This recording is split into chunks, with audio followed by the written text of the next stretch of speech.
We return to our deep dive into the Mueller report. Earlier this week, we looked at Russia's interference in the election and how Robert Mueller determined there was no conspiracy between the Trump campaign and Russia.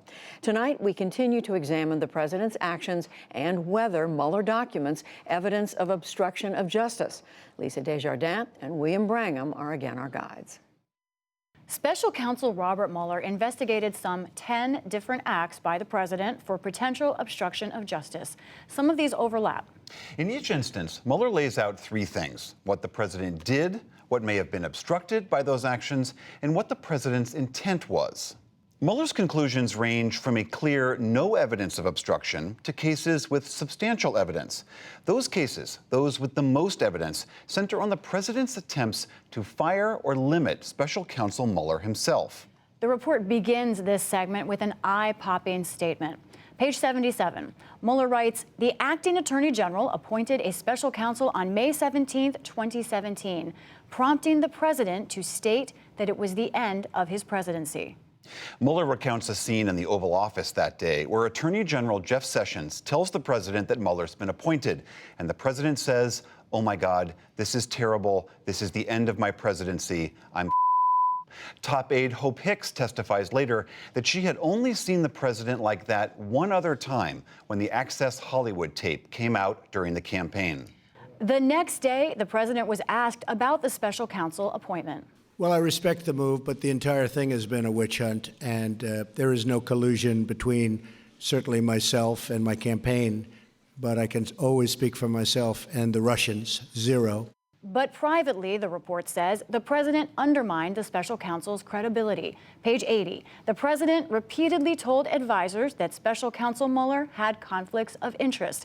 But the report says top aide Stephen Bannon and other key staff disagreed, telling the president they were not true conflicts and even ridiculous. According to the report, what happens next is critical. June 14th, the Washington Post reveals that the president is under investigation for obstruction of justice. According to Mueller, 3 days later, President Trump tells White House counsel Don McGahn to call Acting Attorney General Rod Rosenstein to say Mueller has conflicts and can't serve anymore. The president says Mueller has to go. McGahn does not comply.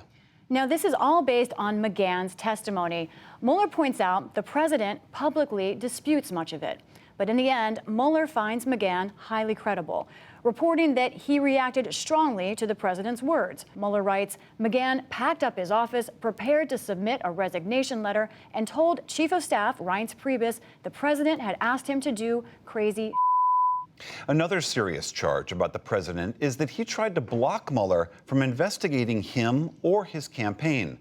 On June 19, 2017, President Trump asks his former campaign manager, Corey Lewandowski, to take a note to Attorney General Jeff Sessions, directing Sessions to say publicly, "I am going to meet with the special prosecutor and let the special prosecutor move forward with investigating election meddling for future elections." Meaning, Robert Mueller would not investigate what happened in the 2016 election. Lewandowski never passed on that message. These acts taken together prompted some of Mueller's strongest language in the report. On page 89, he writes, substantial evidence indicates the attempts to remove the special counsel were linked to investigations of the president's conduct.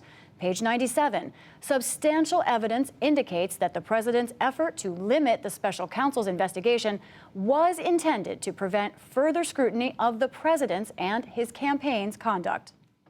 Now, we realize this is a lot, but with regards to other actions by the president, Robert Mueller found much less and sometimes no evidence of obstruction. Take Attorney General Jeff Sessions. Therefore, I have recused myself. Months earlier, he'd recused himself from overseeing this Russia probe because of his own undisclosed contacts with the Russian ambassador. The president repeatedly pressured Sessions to unrecuse himself and retake control of the investigation. But Mueller finds only a reasonable inference, not specific evidence, that this was meant to protect the president. Next, Michael Flynn and Paul Manafort. Mueller investigated whether Mr. Trump floated potential presidential pardons for them in order to influence their testimony or cooperation with the special counsel. Mueller writes, the evidence regarding Flynn is inconclusive, But with Manafort, the evidence indicates Mr. Trump wanted Manafort to believe a pardon was possible. And finally, Michael Cohen. Mueller looks at whether the president directed his lawyer to lie to Congress about plans to build a Trump Tower in Moscow. The report says while there is evidence the president knew that Cohen has made false statements, Mueller also writes the evidence does not establish that the president directed or aided Cohen's false testimony. Tomorrow night, stick with us. We will look at Mueller's final conclusions.